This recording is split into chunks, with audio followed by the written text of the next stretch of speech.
Eu queria te dizer que a pessoa mais importante no culto de hoje é Jesus. Todo mundo tem algum tipo de ideia a respeito de Jesus.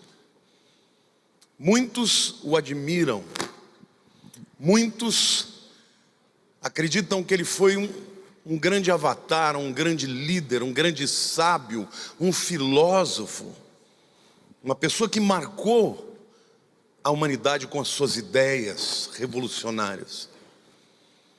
Mas quem é Jesus de verdade? Eu quero dizer para vocês, queridos, que Jesus é um paradoxo, porque nele se encerram contradições que humanamente nós não podemos entender. Por exemplo, Isaías, vislumbrando a vida do Messias, ele disse assim: um menino nos nasceu, um filho se nos deu. As crianças estão liberadas, que elas vão ter um momento de culto também entre eles.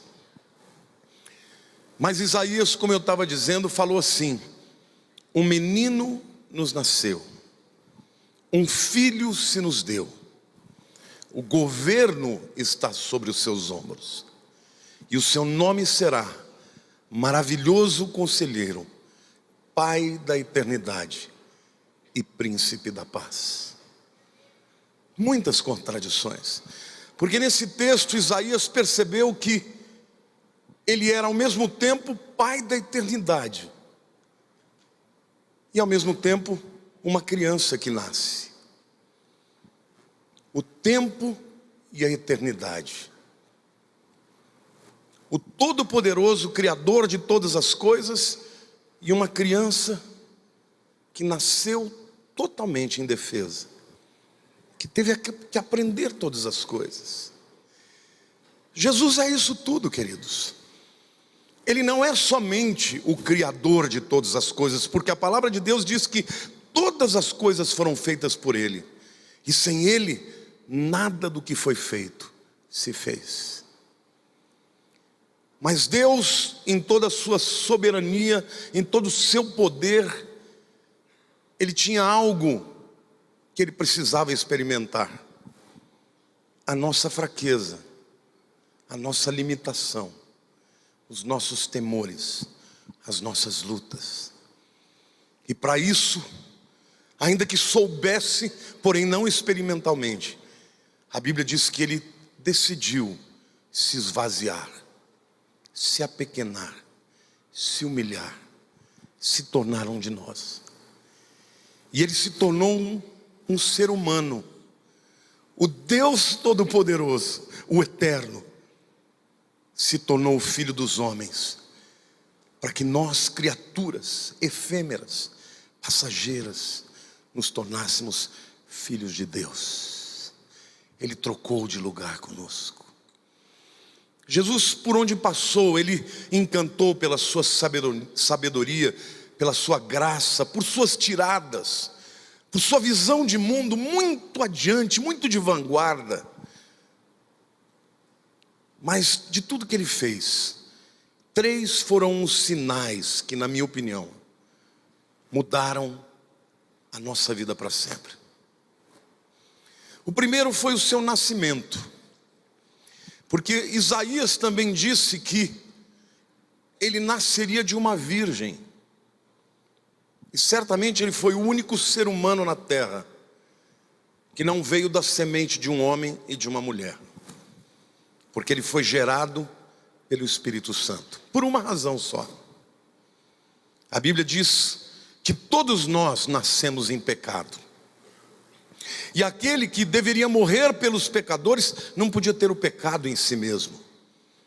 Por isso ele nasceu por obra do Espírito Santo, um milagre, um sinal que foi visto pelo profeta Isaías mais de 700 anos antes do seu nascimento.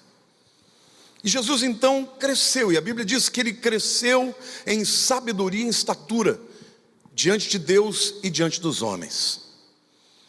Jesus tinha muita graça, irmãos. Ele viveu num tempo onde os religiosos eram sectaristas. Eles separavam as pessoas. A religião que eles pregavam era uma religião que afastava os homens de Deus. As pessoas tinham que cumprir tantos mandamentos que nenhuma delas era capaz. Ou o indivíduo se colocava como um fariseu, que hoje é sinônimo de alguém que não vive o que prega, ou ele então se sentia tão pecador que ele não podia ser aceito pelo Deus Todo-Poderoso. E aí então vem aquele jovem, 30 anos, com um sorriso nos lábios, com um olhar doce, mas com um poder extraordinário. A sua voz era tão terna quanto poderosa. Quando ele chamava os pecadores, eles vinham aos montes, às multidões, porque ele vivia o que ele pregava. E ele falava de Deus como ninguém falava. E as pessoas diziam, ele fala como quem tem autoridade. E muitos vieram até ele, sem medo, sem preconceito. E eles vieram apaixonados por aquela palavra que os atraía para o amor e para a graça. Certa vez Jesus estava pregando no Sermão da Montanha. E a multidão estava aqui, mas lá embaixo, quase entrando no mar da Galileia, havia um leproso. E os leprosos naquele tempo, eles não podiam viver em comunidade. Eles ficavam fora da comunidade. Andavam com roupas andrajosas, com sinais no seu pescoço, para que todos soubessem que eles eram leprosos e se afastassem deles. Jesus desce aquele monte e olha para aquele homem. Aquele homem fala algo para Jesus muito significativo. Ele diz assim: Senhor, se tu quiseres, podes me tornar limpo, são. Ele não tinha dúvida de que Jesus podia. Ele tinha dúvida se Jesus queria. E Jesus disse: eu quero e eu posso. E ele tocou naquele homem, no intocável, no rejeitado. E aquele homem foi curado para sempre. Não somente da sua lepra, mas de toda a rejeição. E aquele homem pôde ser reintegrado à comunidade. Eu quero dizer para você, querido, todos nós, de alguma maneira na vida, nos sentimos rejeitados. Pelos nossos pais, pelos nossos professores. De alguma maneira, você já se sentiu rejeitado. Mas hoje ele está aqui. E ele está aqui hoje para te receber, como ele me recebeu um dia. Eu tinha 19 anos, o dia que eu conhecia Jesus. Eu era um jovem cujas mães dos meus amigos diziam: não ande com esse rapaz, ele não é uma boa influência. Pela minha revolta, pela minha coragem de fazer coisas que ninguém fazia, eu fui rejeitado. O meu próprio pai dizia: esse menino vai virar um bandido. Porque muitas vezes os homens não são capazes de olhar além do estereótipo e ver o que está de fato no coração. Mas Jesus me olhou e ele me atraiu. E o plano que ele tinha para a minha vida era um plano melhor. E eu quero dizer para você que hoje ele está aqui também para lhe oferecer não somente vida eterna, mas uma vida relevante, significativa para os dias de hoje. Então não importa qual seja o seu problema, se seja físico, emocional, espiritual, social, não importa. Ele é maior, Ele é o próprio Deus que se tornou homem para comer a sua comida, para falar a nossa língua, para compreender os nossos problemas, as nossas dores, as nossas aflições. Todas elas que Ele levou sobre o seu próprio corpo. O segundo momento muito relevante foi quando ele decidiu morrer. E Jesus não morreu porque foi inábil. Ele não morreu porque não foi capaz de convencer as pessoas do seu tempo. Muito pelo contrário. Quando ele está diante da cruz, ele diz ao Pai numa oração: Pai, agora é chegada a minha hora. A hora para a qual eu vim neste mundo. Ele não fugiu da cruz. E mesmo lá no Getsemane, quando ele estava orando e ele sentiu toda a dor, o peso dos nossos pecados, ele disse: Pai, se possível, passa de mim este cálice. Naquele momento a sua humanidade estava gritando, o sentimento de preservação que é inerente ao ser humano estava gritando. Mas ele decidiu: não seja feita a minha vontade, mas a tua vontade. E ele foi até o fim, queridos. Ele não desceu da cruz, ele enfrentou a sua cruz. Por quê? Porque a palavra de Deus diz que o salário do pecado é a morte, mas o dom gratuito de Deus é a vida eterna em Cristo Jesus, nosso Senhor. Ele pode ser para você um sábio, mas para mim ele é o meu Salvador. Ele salvou a minha vida, ele transformou a minha história, e ele quer fazer isso na sua vida também.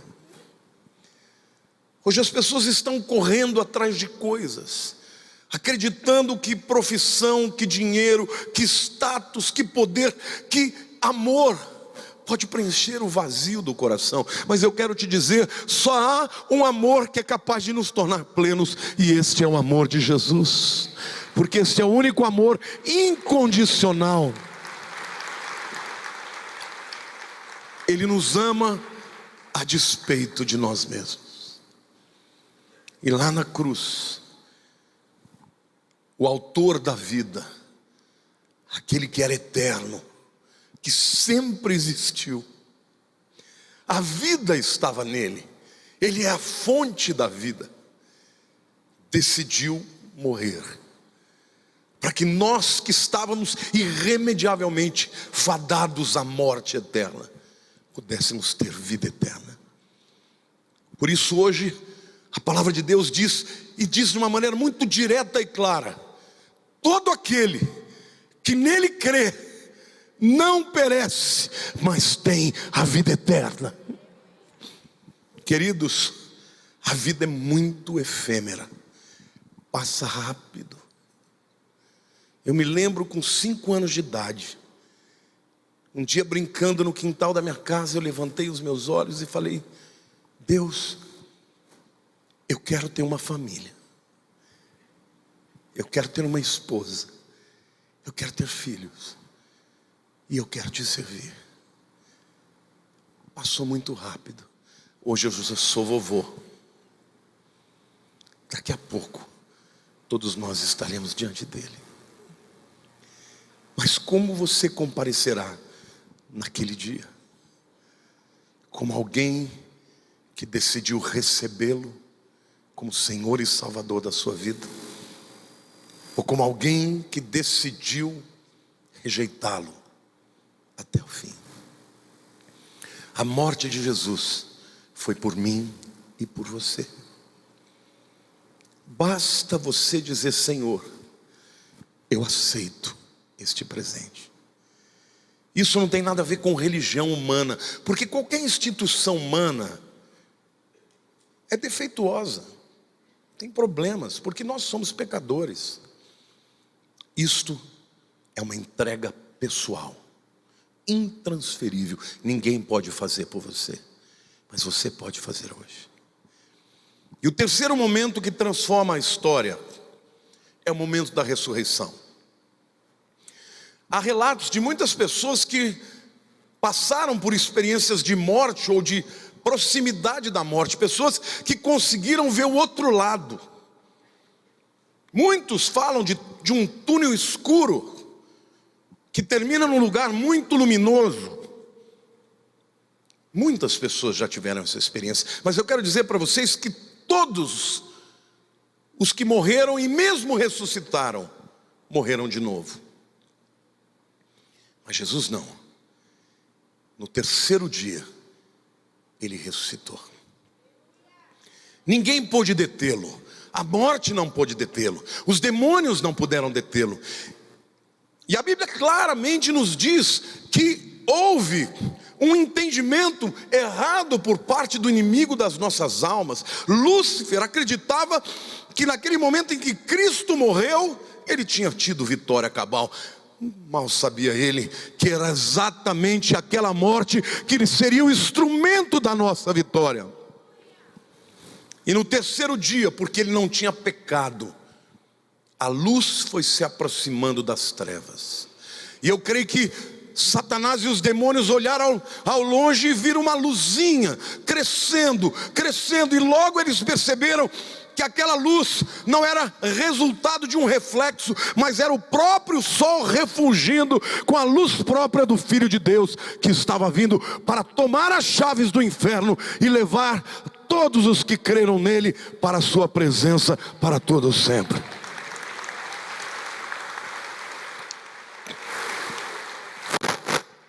Saiba você que no momento em que você fechar os olhos nessa vida, imediatamente você abrirá os olhos para a eternidade.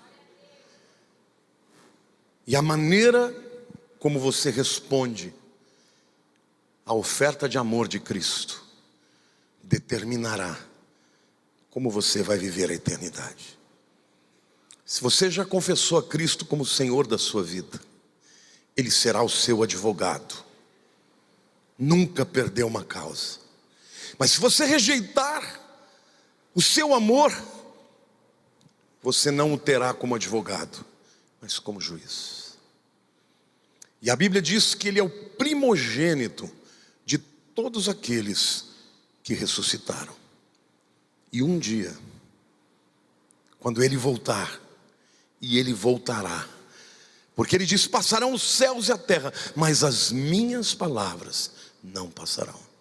E Ele disse, a última palavra que Ele disse para os discípulos lá no Monte das Oliveiras, Ele começou a subir, e os discípulos, estupefatos, olhando para cima, ouviram a voz dos anjos dizendo: varões galileus, por que vocês estão tão estupefatos?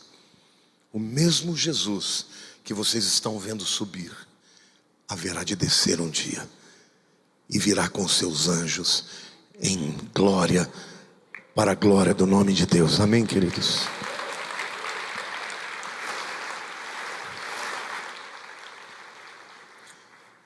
Três momentos que mudam a vida da história da humanidade. O Deus eterno que se torna mortal. Aquele que vive para sempre, que decide morrer para compartilhar a vida eterna. E por último, a vitória cabal sobre a morte. Porque só há um inimigo inexorável que ninguém pode vencer, é a morte. Só um inimigo, mas Ele venceu até esse inimigo.